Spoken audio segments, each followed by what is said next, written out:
Welcome back to the show.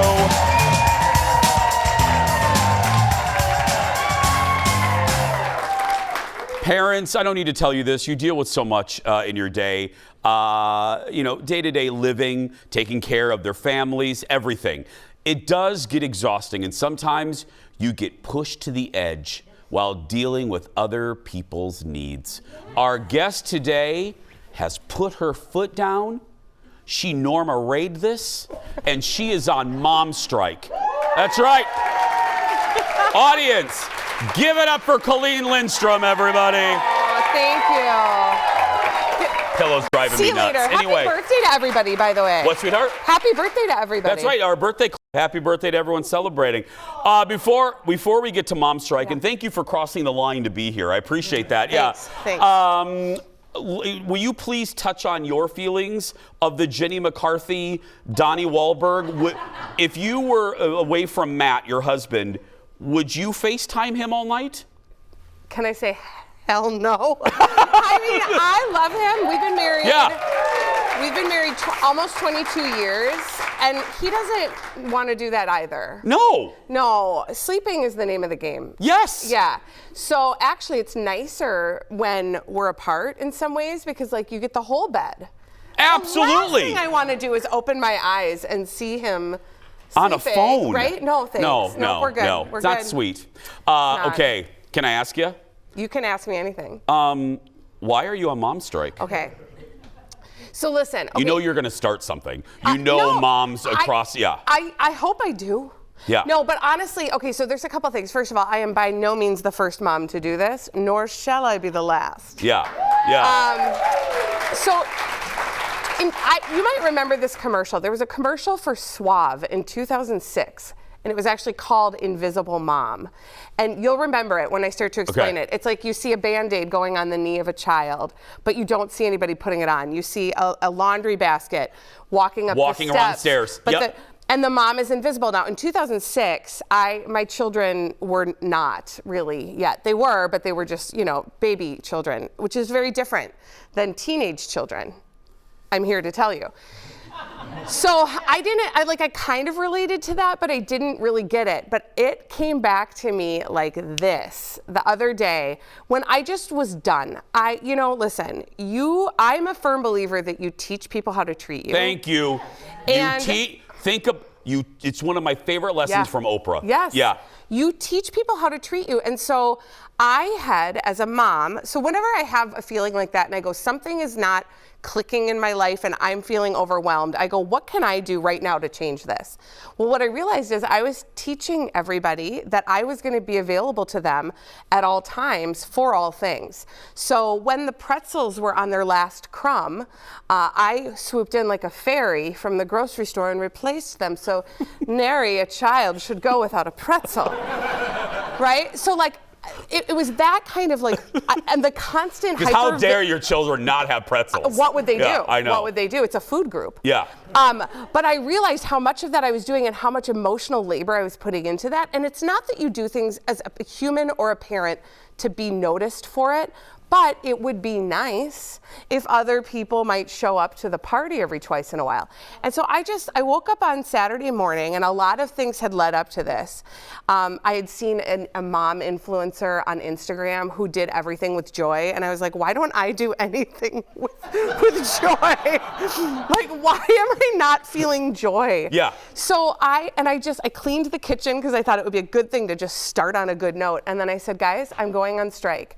And that means I'm not planning the meals for the week. I'm not doing the grocery shopping for the week.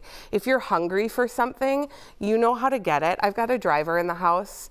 They can go to the grocery store. Because your kids are how old again? Tell the 16, folks. 16, and then I have twins who are, 17. I have a 17-year-old and twin 14-year-olds. Oh, girl, they can find food. They're good, right? Yeah. So I don't advise doing this with a 1-year-old. Yeah.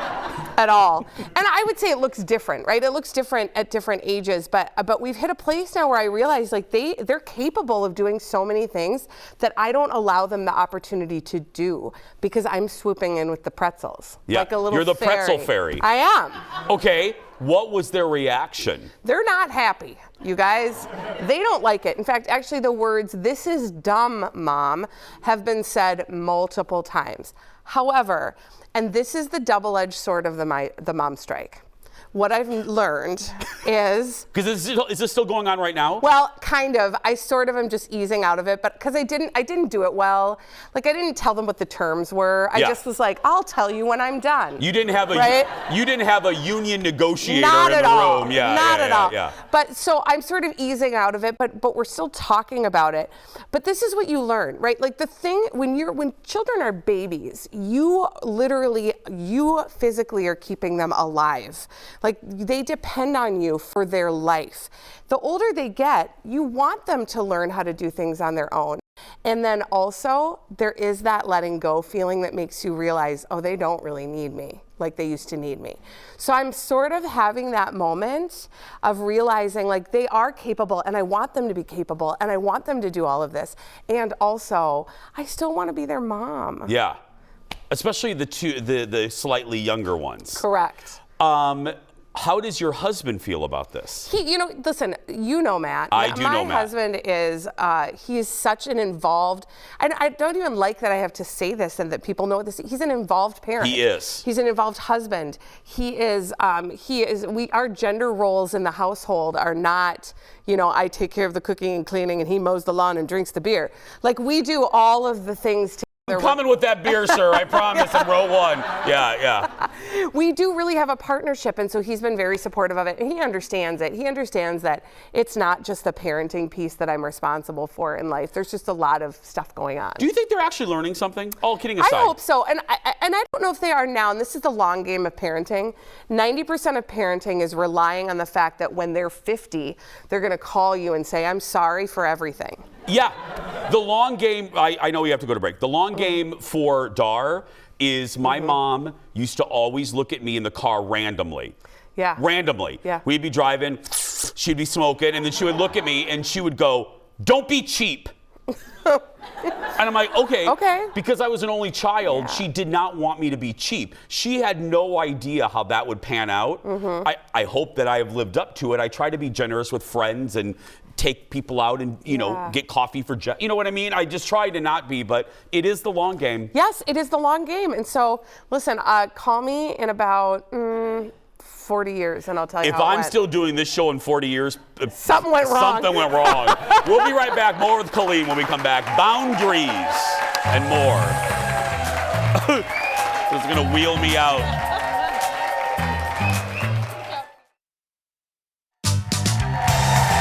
Back with my buddy, Colleen Lindstrom.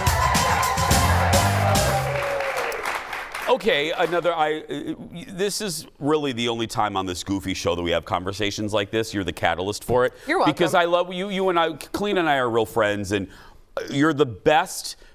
I love when you fill in. Let me start this conversation with a compliment. I love when you fill in, and you're on this show, and I love when you fill in the radio show because I know that when I have a conversation with you, it is going to be a great conversation that you will add a lot to it, and that is a gift that I don't take for granted. So on that topic, this is one of my favorite new topics as I approach 50. Yeah. Because I've been telling the audience, I'm in my zero blank era. I love it. I do not care anymore. Yes. Like I have gotten rid of 30% of my people pleasingness, and it's the best thing I've done. So on that topic, boundaries. Yeah, let me bring you all the way. Let me bring you to 100%. Please. Boundaries, I know it's so silly, right? Like, I'm 46. I had to check. I'm not joking. Yeah. I said I was 47. You're 46, yeah. For months, and my husband goes, "Honey, you're 46." And I was like, I got a year back? Yeah. And I didn't even get to Congrats celebrate on that. it. Thanks. So anyway, but for 46 years, you'd think like, oh, she knows what boundaries are. Like, this is like, people are talking about this now, but I didn't grow up understanding boundaries or what they were for or why we set them.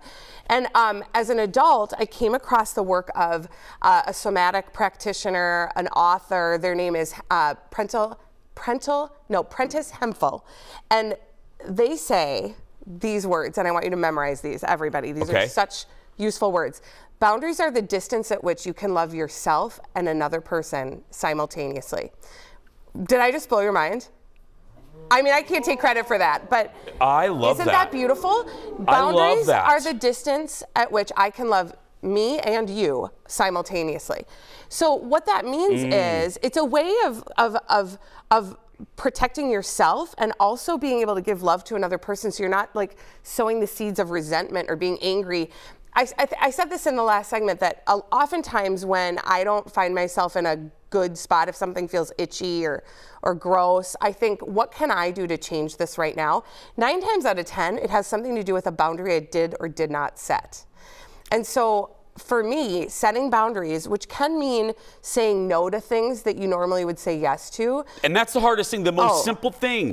The word no is a complete sentence. Yeah, it really is. Yes. I had a friend once who, she asked me if I could get together with her, and I said, you know what, I was not in a good space. I knew that my day was really full, and I said, I have the opening, and I don't know that I could show up as the kind of friend I want to show up to you as in that time, so can we look at a different time? You don't always have to give a reason why, but I thought it was really an important thing to say to that person. Like, you might see me later like lounging on a lounge chair in my front yard, but that's because I have to do that. Yeah, for me. Because I can't be who I want to be for you in that time. I did this really quick. I told the audience, I did this recently, and I would advise, my advice, I think you would back me up, if you're like us and a people pleaser, try little things with someone you trust. Because I did this with my BFF Haley in LA. I stood up for myself. Haley, inadvertently, she didn't mean anything. She left me in a room of strangers for about 30 minutes. Yeah. And I have anxiety. You think because of this job, but I actually am pretty introverted out of this. And I looked at her when she came back and I go, you can't do that to me. Yeah. I said, I love you and I don't mean to make a big deal about this, but there were no introductions and I am really uncomfortable. Please don't put me in this situation again. And she didn't get defensive. She goes, oh, I'm sorry, girl, and I love you, and it was great. Right? And then, practice with someone you love. It's so true. And then also, you now have that knowledge, and you can talk to your future self and know when you're walking into a situation like that, like, oh, that's not something I can do right now. Yeah. So then I can say no to something, knowing, you know what, that's not going to work for me. Yeah. And that's okay. Absolutely. Yeah. Oh, I could continue this. You got to come back part 2 of this. Okay. Good luck on the end of your strike. Thank you. I'll let you know how it goes. That's right. Colleen Lindstrom, everybody. Hey, don't forget, Bronze Medal Life is Colleen's podcast. Get it wherever you get podcasts. It's fantastic. It's okay just being okay. We'll be right back. Back in a moment, everybody. Thank you, love. Yeah. So anyway, I want to hear